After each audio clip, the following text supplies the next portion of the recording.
En France, à l'heure actuelle, la surface forestière couvre à peu près 30% du territoire, un tiers forêt publique, 2 tiers forêt privée. Et il faut savoir que cette surface, la forêt en fait gagne en surface chaque année un petit peu du fait de la déprise agricole. Donc contrairement à ce qu'on pourrait croire, la forêt française ne se rétrécit pas, elle grandit. Et en plus, la quantité de bois qui pousse chaque année s'accroît elle aussi, puisqu'en fait on ne coupe qu'environ la moitié du bois qui pousse par accroissement naturel. Les énergies renouvelables en France représentent entre 10 et 15% de la consommation totale d'énergie française. Et la biomasse représente 40% de ces 10 à 15% d'énergie renouvelable. Le bois qui est prélevé pour être livré en chaufferie est issu d'opérations sylvicoles d'éclaircie, c'est-à-dire on coupe des petits arbres pour desserrer les autres pour qu'ils poussent bien. Donc en fait, le prélèvement de bois énergie s'accompagne que dans quelques cas de coupe rase de la forêt. La plupart du temps, c'est de l'opération forestière.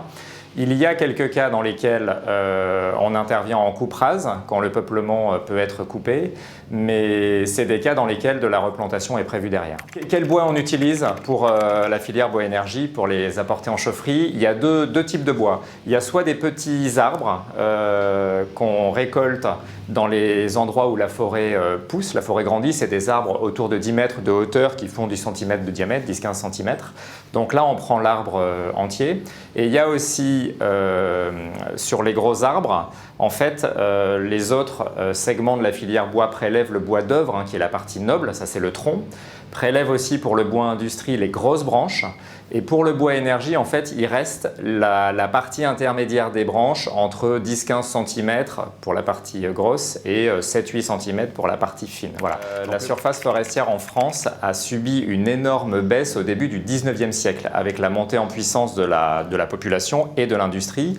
Et l'administration des eaux et forêts s'est créée à ce moment-là pour stopper concrètement le déboisement.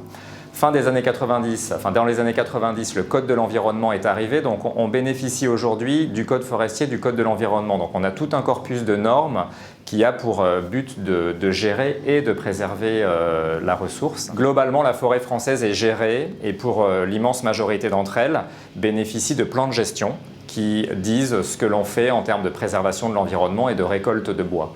Donc la coupe de bois qui est faite en forêt et dans la très grande généralité, l'application de coupes qui sont prévues et qui s'assurent que la forêt se renouvelle. La biomasse représente 40% des énergies renouvelables, qui représentent elles-mêmes autour de 15% de l'énergie produite. L'objectif entre aujourd'hui et 2030, c'est de doubler en fait la quantité de biomasse mobilisée pour de la production de chaleur ou d'électricité.